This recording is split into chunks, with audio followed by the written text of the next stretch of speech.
전쟁에서 큰 승리를 거뒀던 이스라엘 백성들은 아이에서 패배를 하게 됩니다. 전쟁에서도 패배할 뿐만 아니라 군인도 36명이나 죽게 되었어요.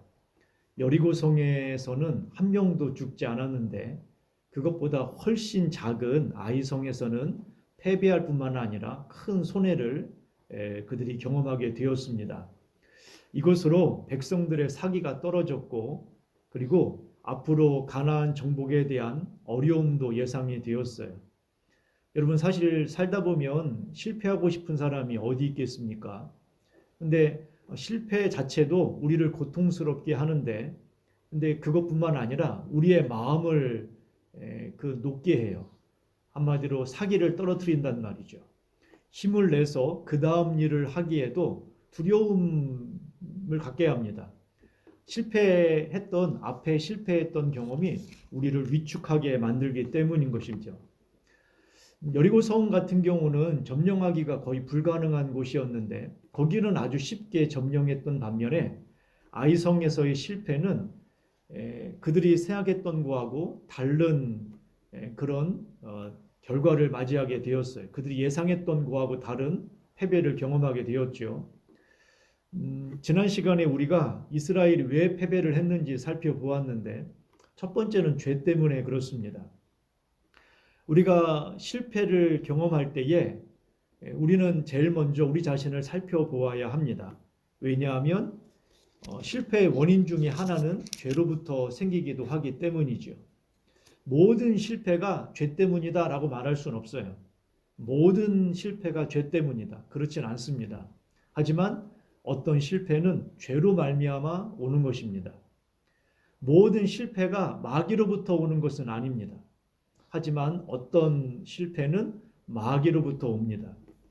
오늘 하나님께 온전히 바친 여리고에서 아간이라고 하는 사람이 하나님께 온전히 바쳐야 될 물건 중에 일부를 훔치게 되죠. 근데 이것은 아간 한 사람이 행한 일이지만 그러나 이것을 아간 혼자 행한 일이라고 하나님은 보지 않아요. 그러니까 한마디로 말하면 우리 중에 한 명이 죄를 범하면 그것은 그 사람의 죄가 아니라는 거예요. 우리 공동체의 죄인 거죠. 그러니까 어떤 사람이 죄를 범하면 우리 공동체의 죄가 되는 거예요. 주님의 교회의 죄가 되는 것이죠. 아간이라고 하는 사람이 전쟁에 출전을 했는데 당시 전쟁에 나갈 만한 사람이 60만 명이었거든요. 남자만 60만 명. 남자만 따지면 60만 명 중에 한 명. 전쟁에 나가는 사람입니다. 20세 이상 전쟁에 나갈 만한 사람을 따지면 60만 분의 1이고 애굽에서 나온 사람을 통틀어서 말하면 200만 분의 1이에요. 그 숫자는 뭐 미미한 거죠. 200만 분의 1, 60만 분의 1. 그런데 여러분, 그런데 그 한 사람의 잘못이 이스라엘의 패배를 안겨다 준 거죠. 지난번에도 말씀드렸던 것처럼 우주선 하나에, 자동차 하나에는 엄청난 부품들이 있잖아요. 그 부품들이 유기적으로 움직여서 이것이 움직이게 되는데 작은 부품 하나로 말미암아 그 나사를 제대로 조이지 않아서 때로는 그 작은 부품 하나 때문에 우주선이 중간에 폭발을 하거나 제 궤도에 오르지 못한단 말이에요. 그렇기 때문에 우리는 생각했을 때에 죄라고 하는 것이 우리에게 실패를 가져다 준다라는 생각을 하셔야 됩니다. 두 번째 실패의 원인이 뭐냐면 기도하지 않는 인간적인 확신이에요. 인간적인 확신. 이스라엘은 여리고에서 큰 승리를 거두었죠. 그러자 승리에 대한 확신이 생겼어요. 근데 그거에 비하면 아이성은 보잘것없는 거예요. 여리고성에 비하면. 그러니까 지금 마음속에 승리에 대한 확신이 당연하게 이 안에 있었어요. 그런데 그 승리의 확신이 어디에 근거하고 있어야 되냐면 하나님이 나와 함께 하시니 승리할 수 있다. 이렇게 나와야 되는데 그게 아니라 자신들의 경험과 능력을 의지했어요. 이스라엘 백성들은 아이성에 정탐을 하고 와서 하는 말이 거기 굳이 이스라엘 백성들 전체가 가지 말고 그냥 몇 사람만 갑시다. 몇 사람만 보냅시다 라고 이렇게 말합니다. 여러분 이 확신이 어디서 나온 거죠? 하나님이 우리와 함께 하시니 그러니 몇 사람만 갑시다. 이런 거 아니잖아요. 이건 순전하게 자기 능력에 의해서 판단한 거예요. 하나님이 없이도 우리 능력으로 충분히 할 수 있다라고 하는 그 생각이 실패의 원인이었어요. 여러분, 그러면 이것을 한번 우리에게 한번 적용해 보죠. 오늘날 그 한국 교회에 그리고 우리 주님의 교회에 한번 적용해 보자고요. 아니, 우리 자신에게 한번 적용해 보죠. 여러분, 자, 하나님이 없이, 성령님이 없이 그냥 사는데 문제가 있어요, 없어요? 문제가 있죠. 우리 믿는 사람은 아니, 그 말 잠깐 보세요. 잘 들어보세요. 자, 여기에서 문제가 있어야 하지요를 말하는 게 아니에요. 지금 제가 말하는 게. 여러분들이 하나님이 없이 살 수 있어요, 없어요? 있죠. 하나님이 없이 살면 안 돼야 되는데 하나님 없이도 살 수 있어요. 자, 그러면 우리로 말하면 주님의 교회를 한번 가정해 보죠. 주님의 교회에서 하나님 없으면 이게 불편해야 되는데, 자, 한번 생각해 보자고요. 하나님이 없어도 돼요, 안 돼요? 되죠. 이러면 문제가 있는 거예요. 왜냐? 한국 교회에 뭐 여기 뭐 한박교회라든지 대전에 유명한 새로남 교회든지 뭐 어디 뭐 중앙교회라든지 하나님이 없으면 그것을 즉시 우리는 알아야 돼. 하나님이 안 계셔. 하나님이 안 계시네?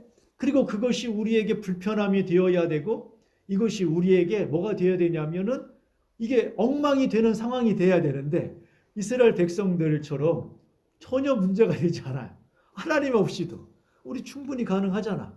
이 정도 재정에, 이 정도 인원에, 이 정도 시스템이면 충분하지 않나? 그래서 여러분, 지금은 어떤 시대냐면 하나님이 없이도 돌아가는 시대가 되어버렸어요. 오늘 이스라엘 백성들이나 우리도 마찬가지예요. 이게 하나님이 없으면 쉽게 말하면 이래야 돼요. 작은 일이든 큰 일이든 하루를 시작하면서 이런 마음이 있어야 된다고. 나는 오늘 하나님이 없이는 살 수 없습니다. 저는 하나님의 도움이 아니고서는 오늘 하루를 살아갈 능력이 없습니다. 이래야 된다고요. 그리고 하나님이 없는 거에 대해서 부들부들 떨면서 하나님이 나와 함께하지 않는 것을 두려워해야 되거든요. 여러분, 다윗이 죄를 짓고 나서 나단의 책망을 받잖아요. 그때 나단이 책망하고 나서 다윗이 밧세바 사건으로 막 회개를 할 때 나에게 정한 마음, 깨끗한 마음, 정직한 마음을 해달라, 다시 세워달라, 뭐 이런 이야기를 해요. 자, 그러면서 다윗이 했던 고백이 뭐예요? 나에게 성령을 떠나지 않게 달라고 기도하거든요. 다윗은 지금 뭘 기도하냐면 나에게 왕위를 빼앗기지 않게 해주세요. 그런 기도 아니었어요. 지금 다윗은 밧세바를 범하고 우리아를 죽였잖아요. 이건 살인과 간음이니까 살인도 사형, 간음도 사형이에요. 왕이라고 해도 그 법에서 벗어나진 않아요. 그러니까 다윗은 지금 어떤 처지에 있냐면 두 번이나 사형에 당할 처지에 있는 거예요. 자, 그런데 다윗이 지금 사형을 두 번 당해야 될 처지에, 그리고 온 백성이 다윗이 한 일을 다 알았어요. 성경에 기록됐잖아요. 우리도 아니까. 그러면 다윗의 입장에서는 하나님, 저는 살고 싶어요. 살려주세요. 이런 기도가 아니었어요. 하나님, 제가 왕인데 백성들에게 지금 아주 먹칠을 당했습니다. 창피해서 못 살겠습니다. 하나님, 이런 것도 아니었어요. 다윗은 하나의 기도를 드렸어요. 성령님을 내게서 떠나지 않게 해달라. 여러분, 우리도 마찬가지여야 한다는 거예요. 여러분, 가장 위험할 때가 언제인지 아세요? 가장 위험할 때는 기도 없이 확신 가운데 나갈 때가 제일 위험한 거예요. 기도 없이 확신 가운데 나갈 때가 제일 위험한 거예요. 근데 우리는 그럴 때가 많잖아요. 근데 그걸 위험하다고 생각하지 않아요. 위험하다고 생각하지 않는다는 거예요. 이런 자기 확신 속에 있다 보면 효율성을 따지게 됩니다. 어떻게 하면 효율적으로 나갈까?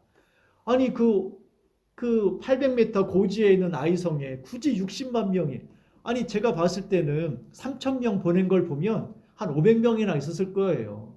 3,000명 있는데 3,000명 보내진 않았을 거란 말이죠. 기껏해 한 200~300명 있는 작은 마을인데 거기 올라가기가 너무 높고 800m면 고지 그 높은 산에 60만 명이나 올라갈 필요가 뭐가 있겠습니까? 그러니까 그냥 적당히 한 3,000명만 보냅시다.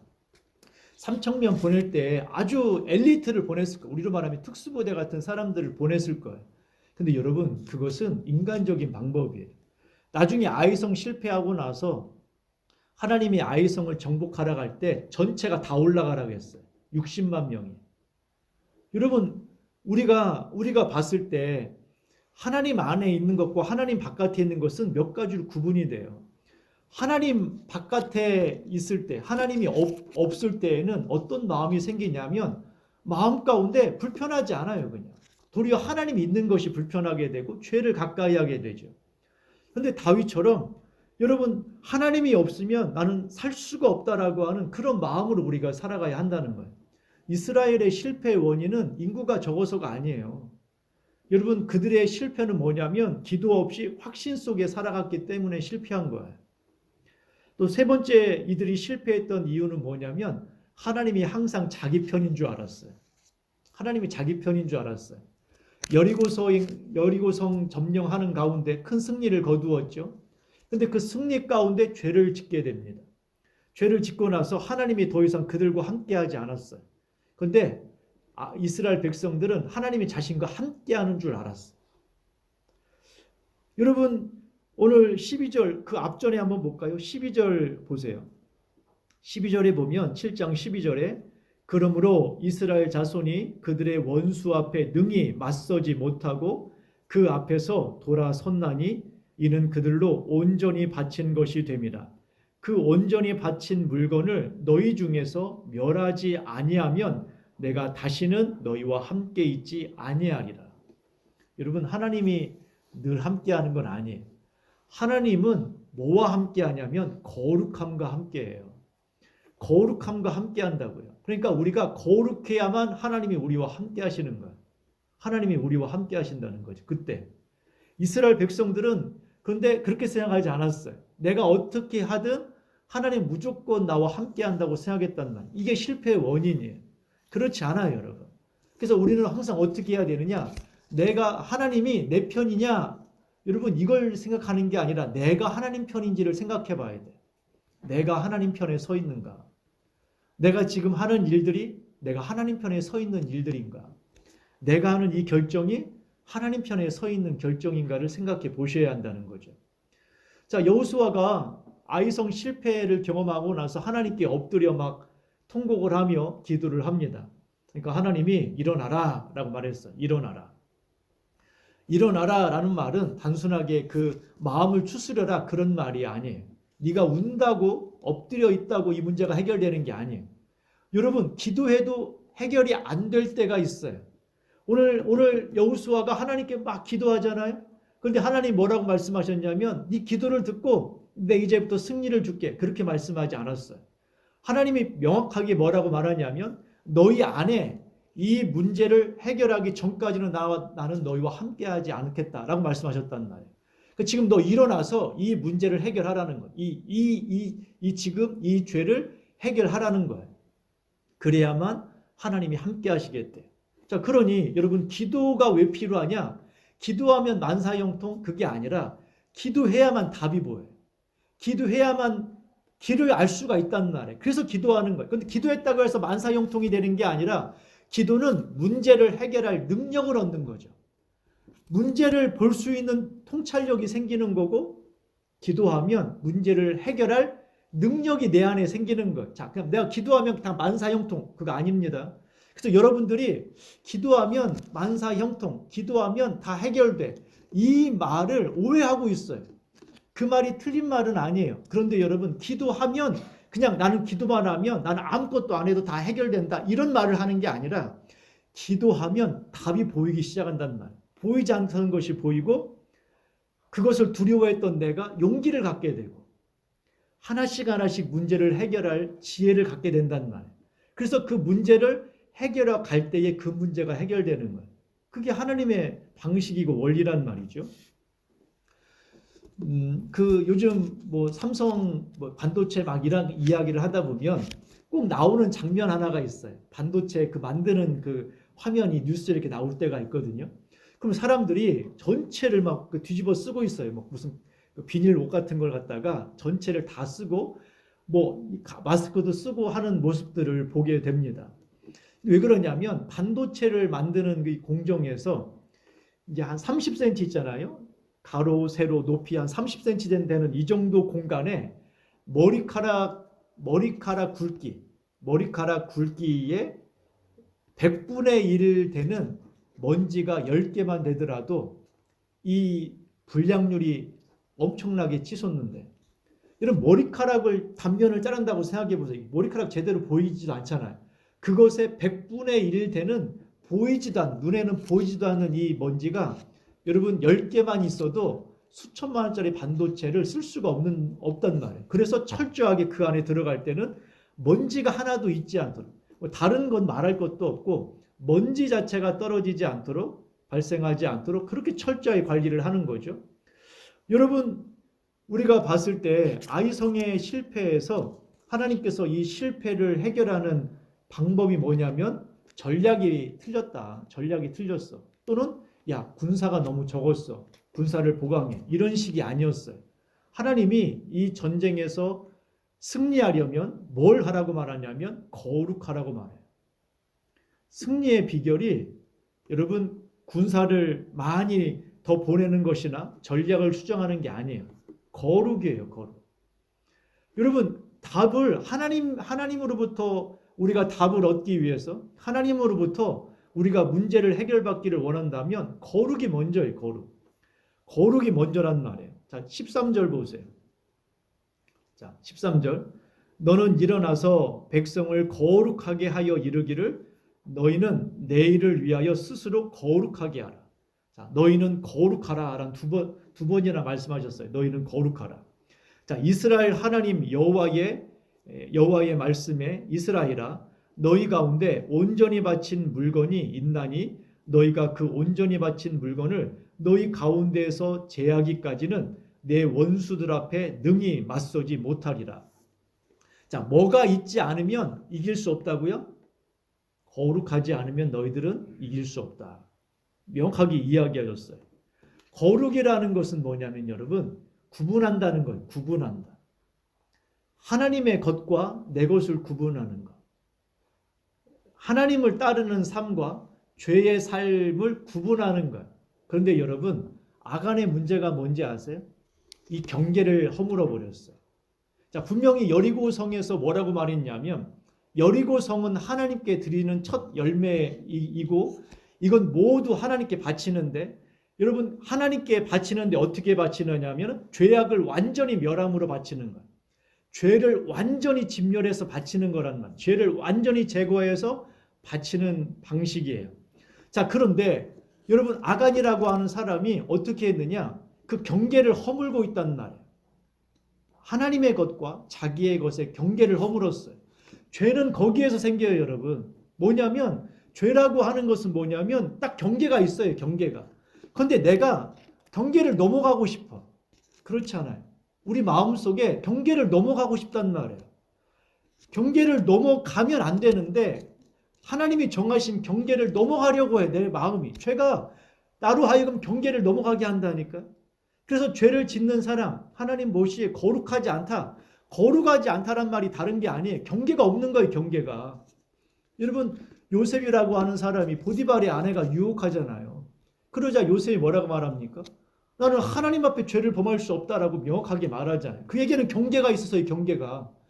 정확하게 경계가 있었다니까요. 자기 안에 겉으로 보이진 않지만 자기 안에 정확한 경계가 있었어요. 여러분, 이 경계가 느슨하면 안 돼요. 느슨하면 안 된다. 아주 타이트하게 있어야 된다고요. 경계가 타이트하게 있어야 되는데 이 죄인지 아닌지 거기에 있어, 경계가. 우리로 말하면 이런 거죠. 여러분, 북한에서 남한에 넘어온 간첩이 있잖아요, 간첩.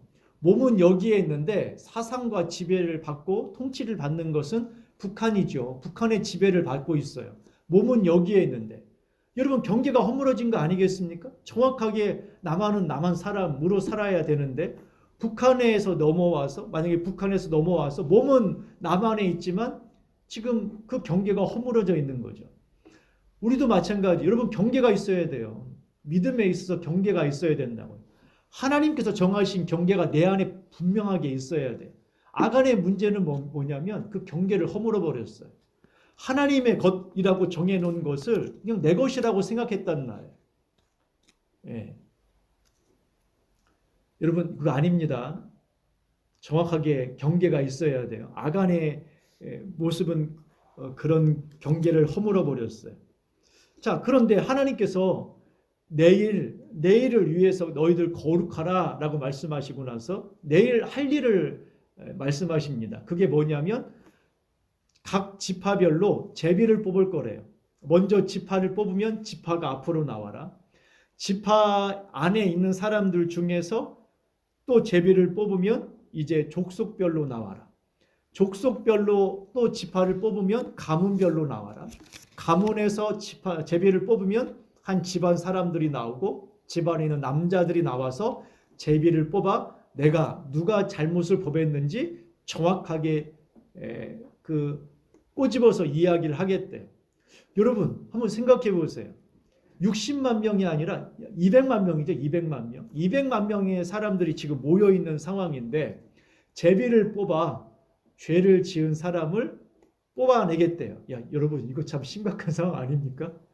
제비를 뽑았는데 여러분 만약에 한국에서 제비를 뽑아요. 하나님이. 한국이 지금 이 지경이 된 것은 너희들이 죄를 지어서 그런 거야. 이렇게 말씀하시면서 내일 제비를 뽑을 거다. 뽑았는데 대전이 나왔네. 제비를 뽑았는데 서구가 나오고 제비를 뽑았는데 관저동이 나오고 제비를 뽑았는데 주님의 교회가 나왔어요. 그래서 주님의 교회성을 다 앞으로 나와 하나님이 했는데 제비를 뽑으려고 해요. 여러분 이러면 입장이 난처하죠.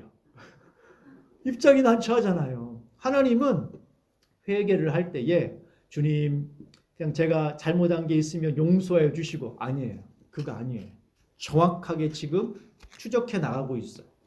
그 죄라고 하는 것이 우리가 봤을 때 만약에 주일날 우리가 예배를 드리는 중간에 먼저 사죄 고백을 하잖아요. 우리가 하나님 앞에 참회의 기도를 드리고 사죄의 선을 한다고요. 여러분 하나님께서 내게 보여주시는 대로 또는 하나님 보여주시지 않더라도 지난 삶을 돌이켜보면서 나에게 허물이 있는가, 혹시 내가 하나님과 경계를 분명하게 가지고 있어야 되는데 그러지 못하고 있었던 건 아닌가, 그걸 회개해 가는 것이죠. 그렇지 않으면 주님께서 여러분 정확하게 현미경을 통해서 우리를 지키듯이 보시듯이 우리를 추적해 나간단 말이에요. 죄의 회개는 뭉뚱그려서 하는 게 아니에요. 죄의 회개는 막연하게 하는 게 아니에요. 하나님 죄가 있다면 용서하여 주시고 이런 식이 아니란 말이에요. 구체적으로 가야 돼요. 구체적으로. 기도라는 것은 막연한 게 하나님 주시려면 복을 주시고 이런 거 아니란 말이에요. 구체적으로. 기도할 때도 하나님께 복을 구할 때에도 구체적으로 구해야 되고 그런가 하면 하나님께 회개할 때도 구체적으로 해야 돼요. 구체적으로. 무엇이 잘못되었는지 그 부분이 여러분 이런 건 괜찮아요. 예를 들어서 내가 만약에 할 수가 없어요. 할 수가 없어서 하나님께 하나님 이건 누구나가 다 하는 겁니다. 이건 뭐 죄도 아닙니다. 이걸 죄라고 말하는 건 너무한 거 아닙니까? 또는 하나님 이건 뭐 그때 상황이 원래 그랬습니다. 여러분 이런 건 아니란 말이에요. 아니면 이건 누구 때문에 그랬습니다. 이것도 아니에요. 차라리 이렇게 해야 돼요. 하나님 저는 할 수 있는 능력이 없다. 하고 싶어도 할 능력이 없습니다. 저를 불쌍히 여겨달라. 이게 차라리 하나님 앞에 맞아요. 이게 하나님 앞에. 그러니까 핑계를 대는 것이 아니라 그걸 아는데 내가 할 능력이 없다. 하나님 나를 도와달라고 하는 그 정직함이 차라리 하나님 보시기에는 낫다란 말이에요. 자, 오늘 죄를 회개할 때 주님께서 뭐라고 말씀하셨냐면 내일 너희들의 죄를 내가 지적하겠다. 그것을 드러나게 하겠다라고 이야기해요. 그런데 여러분 이거는 아주 그냥 막연하게 하는 게 아니란 말이에요. 정확하게 죄를 추적해 가고 있단 말이에요. 그러니 이런 상황이 우리에게도 일어날 수 있어요. 언제? 하나님의 나라에 가면 이런단 말이에요. 하나님의 나라에 가면. 그래서 우리에게 뭘 말씀하고 있냐면 그 나라 앞에서 하나님 앞에서 그 나라 앞에서 우리가 그 죄를 드러나기 전에 이 세상에서 해결하고 오라라는 거죠. 그게 회개인 거고요. 회개라고 하는 것이 과거에 대해서 내가 이런 잘못을 했습니다라고 고백만 하는 걸 말하는 게 아니에요. 완전히 제거하는 거예요. 완전히 제거하는 거. 여러분 오늘 지금 이제 결국 아간이라고 하는 사람이 뽑히죠. 그러니까 아간이라고 하는 사람이 뽑혔어요. 하나님이 아간이라고 하는 사람을 딱 그 사람을 뽑아 놓으셨어요. 그러니까 여호수아가 물어봅니다. 네가 무슨 잘못을 했는지 하나님이 지금 다 알고 계시니 지금 뭐라고 말하냐면 너는 하나님께 영광을 돌려라 라고 먼저 이야기해요. 너는 하나님께 영광을 돌려라. 한마디로 말하면 숨기지 말라라는 거죠. 하나님이 다 알고 계신데 그러니 너는 숨기지 말고 하나님 앞에 고백해라 라고 이야기하자 그가 자신의 범죄를 이야기합니다. 자, 21절 보시죠. 21절에 내가 노력한 물건 중에 신할산 아름다운 외투 한 벌과 은 200세겔과 그 무게가 50세겔 되는 금덩이 하나를 보고 탐내어 가졌나이다. 보소서 이제 그 물건들을 내 장막 가운데 땅속에 감추었는데 은은 그 밑에 있나이다 하더라. 여러분 이 아간의 죄가 지금 자신이 뭐라고 고백하고 있냐면 이런 식으로 이야기해요. 내가 보고 탐내어 가졌나이다. 보고 탐내어 가졌나이다. 이게 어디서 많이 듣던 말인데요. 아담과 하와가 에덴 동산에서 했던 일이에요. 보고 탐내어 먹었어요. 그렇죠. 그러니까 어디서 우리가 죄를 짓지 않으려면 어디서 싸워야 되냐면 마음에서 싸워야 돼요. 마음에서 싸워야 된다고요. 내 안에서 이 죄와 여러분 싸워야 돼요. 죄와. 여러분 여기에 이 아간이라고 하는 사람만 욕심이 생기지 않았겠어요? 여러분 아깝지 않았겠냔 말이에요. 갖고 싶은 생각이 왜 없었겠어요? 그런데 싸웠죠. 다른 사람들은. 싸웠어요. 그리고 경계가 있었단 말이에요. 그런데 아간에게는 경계도 없었고 싸우지도 않았어요. 이것이 바로 이 아간의 문제였던 것이죠. 자, 그러자 하나님께서 지금 뭐라고 말씀하셨냐면 이 죄를 진멸하라고 했잖아요. 다 제거하라고 했잖아요. 여러분 이게 무서운 상황이에요. 암 환자들이 있죠. 암 환자들이 재발하는 경우가 있습니다. 재발하는 경우가 있는데 재발 확률이 50%로 확 늘어나는 경우가 있대요. 그게 언제냐면 우리가 수술을 할 때에 조금 잘라내는 게 조금 잘라낼 때 수술을 해서 조금 잘라낼 때 재발 확률이 50%로 늘어난대요. 그럼 어떻게 잘라야 되냐면 넓게 잘라야 돼요. 넓게. 예전에 그 전주에 있을 때 그 한 목사님이 계셨는데요. 위가 없대요. 위가. 그래서 왜 위가 없으세요 했더니 암이 있어서 위를 아예 다 잘라버렸대. 위를 아예 통째로 잘라가지고서 연결을 하셨대요. 그래서 아니 그러면 밥은 어떻게 드세요? 근데 여러분 재밌는 건 뭐냐면 위는 소화하는 기능이 없대요. 그냥 얘는 뭐냐면 보관하는 곳이래요. 창고 같은 역할이죠. 실제 소화는 뭐 대장, 소장에서 하기 때문에 이 위 자체는 그냥 보관만 하는데 이상하게 늘어났더래요. 장이 늘어나가지고서 위처럼 늘어나서 지금 기능에는 아무 문제 없다. 그 말씀을 하시더라고요. 근데 제가 그분이 뭐라고 이야기하냐면 완전히 제거를 했다라는 거예요. 완전히. 여러분 만약에 그 아깝다고 조금 잘라내잖아요. 그러면 보이지 않는 그곳에서 다시 암세포가 자라는 거예요. 그래서 어떻게 하느냐? 크게 잘라야 된대요. 크게 잘라야만 완치율이 비약적으로 올라간대요. 비약적으로. 여러분 오늘 자 24절 25절 보세요.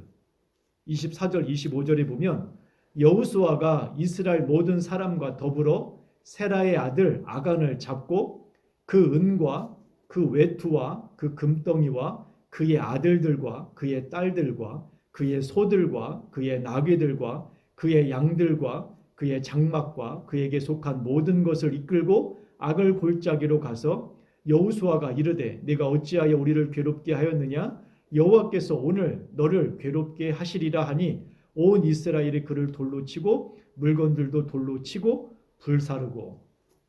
여러분 이거 좀 뭔가 조금 이상한 것 같죠? 죄는 아간이 범했으니 아간만 끝내야 되는 거 아니겠어요? 혹시 아간이 훔친 은이나 외투나 금덩이 뭐 이 정도만 같이 뭐 죄로 그냥 심판을 하고 아니 아들, 딸, 그의 소들, 나귀들, 양들, 그의 장막에 속한 사람들까지 굳이 그럴 필요가 있느냐? 굳이 그럴 필요가 있다라는 거예요. 지금 하나님은 죄의 영향력 안에 있는 모든 것들을 제거해 버리셨어요. 그래서 아까 말씀드렸잖아요. 경계는 아주 타이트해야 된다. 경계가 느슨하면 안 돼요, 여러분. 그러면 나만 고통스러운 게 아니라는 말이에요. 지금 하나님은 어떻게 했느냐? 암세포 하나가 보였어요. 암세포 하나만 자른 게 아니에요. 그 부분 주변 것까지를 다 도려냈어요. 그러니까 나 하나 잘못하면 나 하나 잘못하는 것으로 끝나는 게 아니라 가정과 교회와 직장과 나라가 위험하단 말이에요. 한 사람으로 말미암아 철저하게 죄의 범위를 철저하게 제거해야 된다는 거예요. 하나님이 그러신단 말이에요. 이렇게 했을 때 여러분 26절 어떻게 나옵니까? 여러분 이렇게 철저하게 제거하고 난 다음에 그 위에 돌 무더기를 크게 쌓았으니 오늘까지 있더라. 여호와께서 그의 맹렬한 진노를 그치시니라. 이렇게 했을 때 하나님의 진노가 그쳤어요. 그러니까 여러분 그러니까 우리가 생각했던 기준보다 하나님의 기준이 더 아주 강하다라는 것을 인식하셔야 돼요. 우리는 경계를 자꾸 허물어 버려요. 그리고 이 정도는 하나님이 이해하시겠죠. 여러분 여기 어디 이해가 있어요? 이해가 되세요? 아니 아간이 몰래 훔쳤는데 아간만 죽지 않고 그와 관련된 모든 것들을 제거했어요. 이거 이해가 되세요? 이해가 안 되잖아요. 근데 하나님은 이렇게 이해 안 될 만큼 타이트하게 하신단 말이에요. 죄에 대해서. 근데 우리는 너무 느슨하단 말이에요. 너무 느슨하단 말이죠. 승리할 수 있는 첫 번째 비결은 이 죄에 대한 우리의 마음에 달려 있습니다. 죄에 대한 우리의 태도에 달려 있다라는 거예요. 여러분 우리의 심령과 마음 속에 하나님과 내가 의견이 충돌이 될 때가 있잖아요. 내 생각에는 경계가 없었으면 좋겠어. 아니 굳이 그거 불태울 필요가 뭐가 있어. 그냥 뭐 양이나 소나 이런 것들은 좀 주면 안 되나? 그건 우리의 생각이라는 말이에요. 내 생각이 아무리 거기에 머물러 있다 하더라도 하나님이 그렇다고 하면 맞춰가야 된단 말이에요. 거기에 맞춰가야 거기에 승리가 있는 거죠. 우리의 심령 가운데 여러분 우리가 왜 온전히 주님을 따르지 못해요? 아까 우리가 말했던 것 처음에 시작했을 때 말씀드렸던 것처럼 하나님이 없는 것에 우리가 민감하게 반응을 해야 돼요. 하나님이 안 계신 것 같아. 또는 하나님이 없는 부분에 대해서 우리 스스로가 놀래야 되고 하나님의 그 은혜가 내 안에 사라진 것에 대해서 안타까워하고 부들부들 떨면서 오늘도 하나님의 도움을 구하며 살아야 하는데 하나님이 없어도 전혀 불편하지 않는 이 상태로 살아가는 것은 문제가 있단 말이에요. 문제가 있어요. 예전에 어떤 외국 목사님이 그런 이야기를 하시더라고요. 아침에 이제 기도를 드리는데 펑펑 울어요. 그래서 아니 대체 뭔 일로 이렇게 우시는가? 이게 이제 성도가 기도가 끝나고 나서 새벽 기도가 끝나고 나서 물어봤대요. 아니 목사님 대체 무슨 걱정이 있느냐? 왜 이렇게 막 통곡을 하면서 우느냐라고 물어봤더니 뭐라고 이야기했냐면 내가 십자가를 생각하는데 눈물이 없어. 이 말씀을 하시대요. 내가 십자가를 생각하는데 눈물이 없어. 감동이 없어. 이러면 내가 죽은 거죠. 이러면 내가 죽은 거 아니에요? 여러분의 심령 가운데 한번 생각해 보세요. 내 안에 지금 하나님의 말씀이 내 앞에 있어야 된다니까요. 여리고 성을 점령하러 갈 때 여리고 성을 점령하러 갈 때 다른 사람에게는 그것이 머릿속에 있었다니까. 자기 앞에 있었어요. 여리고 성 안에 있는 것은 다 하나님께 바친 것이다. 그것은 다 진멸해야 될 것이다. 그것을 욕심이 있었지만 욕심이 없었던 건 아니지만 부들부들 떨면서 주의 말씀에 순종해 갔던 거예요. 다른 사람들은 60만 명 중에 대부분의 사람들은요. 근데 아간 한 명은 그 경계를 허물었어요. 여러분의 심령 가운데 말씀이 살아 있어야 되고 그 말씀이 내 안에서 두려움과 떨림으로 내가 그 말씀을 지켜 살아가야 한다니까요. 그렇게 해야만 사는 거예요. 그렇게 해야만.